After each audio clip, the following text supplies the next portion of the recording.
Anini Ermeellaan matumayyuu otoo gaddituu osoo gochuu arguu hin barbaadu dhaqee jabeessuun qabaa bukkee ishee ta'uun qabaa. Abrahaam jireenya koo keessaa bahee yeroo inni jedhuunitti bu'aa fi gadda gara manaa akka galtee argeera. Mana ishees immoo nan beekaa yeroon isiniin jedhu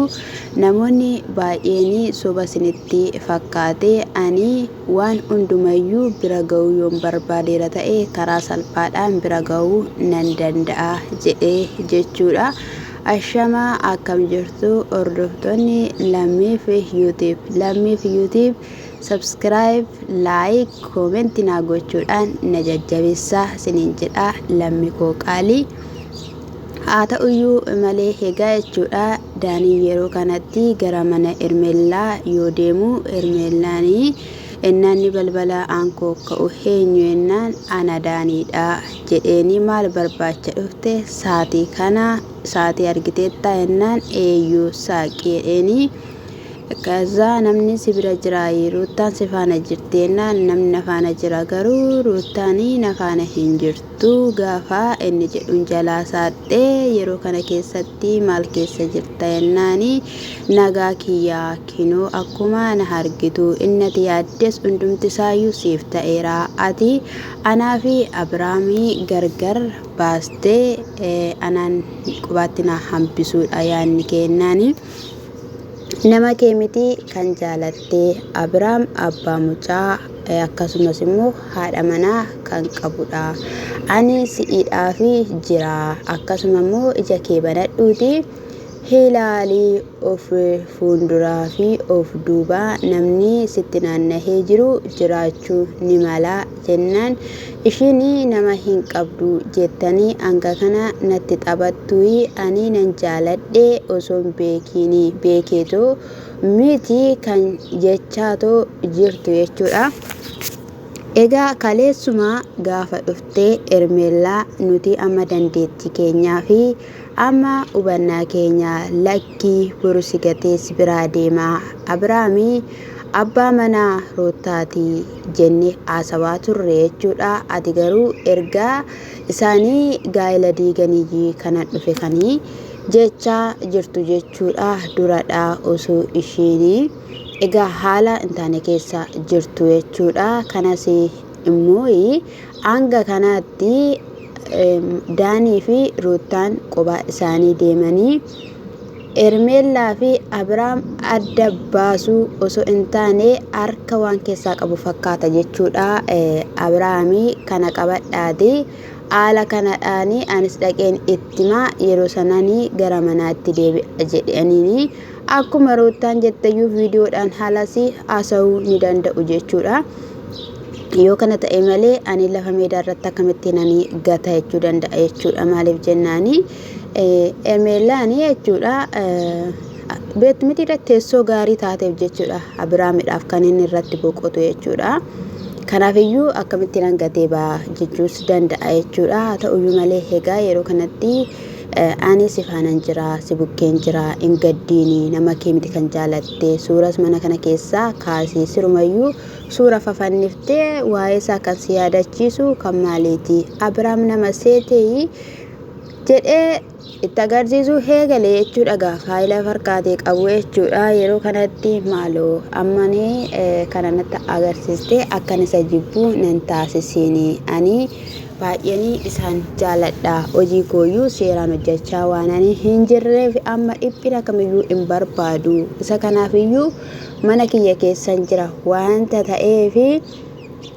boqochuu fi arrafachuu qofa kan na barbaachisu. Halkan kanas immoo akkamittiin dhufuu dandeesse maal jechuudha wanti akkana jennaani. Egaa Daaniin si bira ta'uun qaba haaruu hin qabdu dhiphachuu hin qabdu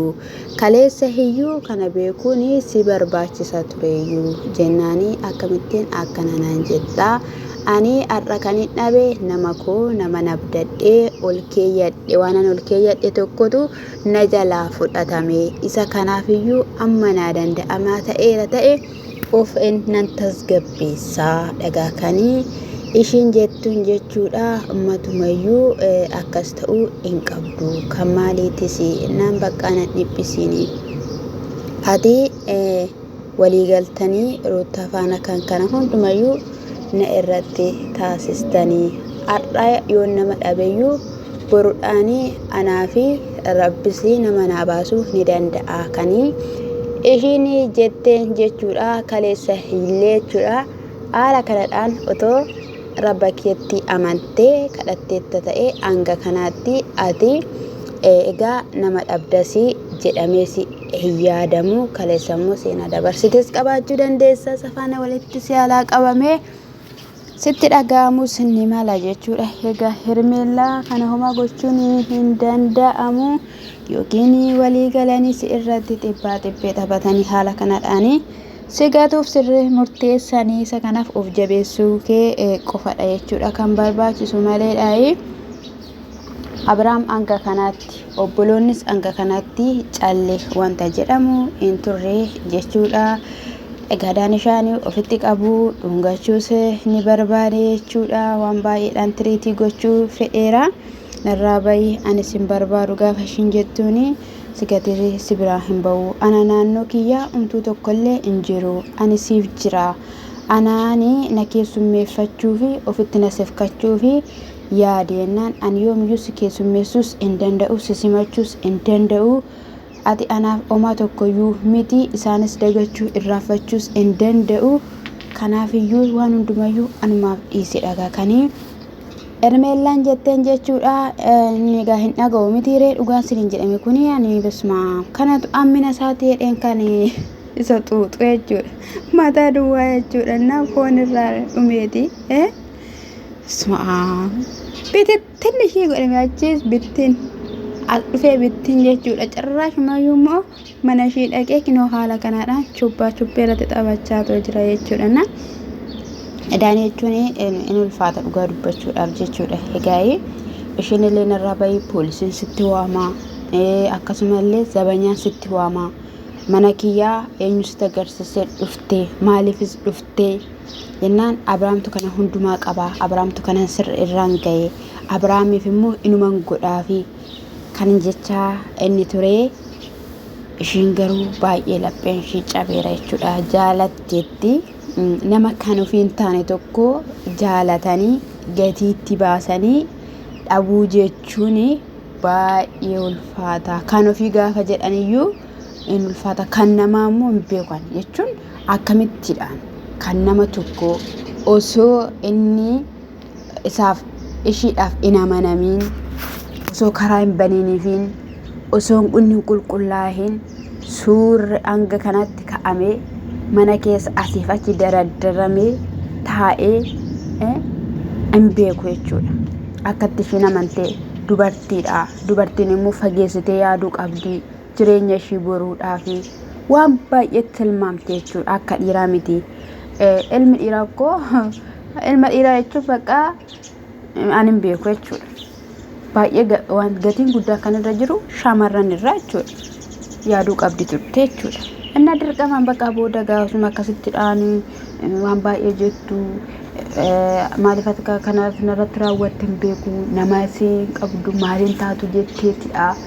inna bakka doorsisa baay'eedhaan jechuudha kan ishiin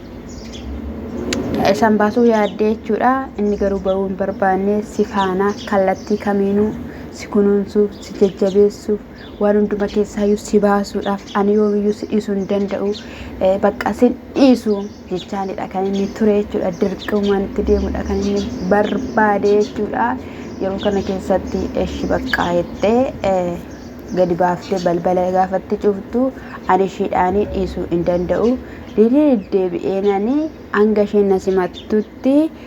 yaalaa jedhee jechuudha Daanishaan jechuudha na haala kanadhaan jechuudha kan egaa ta'amaatoo jiru isa taanus immoo walumaan ilaallaa sinin jechuu jaaladha jechuudha gaa'e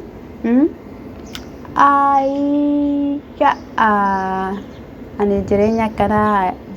akkanaa jechuudha yookiin immoo gaa'ela akka kana ta'ee biyya Itoophiyaa keessatti yeroo tokkoffaa kan gaa'ela Ruutaa fi gaa'ela Abrahaam argee jechuudha. Baasawwee miidiyaa kanarratti warri yuutuubarriyyuu baay'een isaanii wal loluu baay'een isaanii gaa'ela isaanii diiguu wanti baay'een hin ta'a jechuudha. namni waa'ee isaanii naasa'u isaanumatu walii isaanii haasa'a malee karroottaa fi kan biraam kun addunyaa tokko socho'e. Daanishaa fi egaa Ermuun jechuudha suuta keessa walii galuus danda'uun beekamu jechuudha. Isa kanadha gaawwan ta'uun ilaala.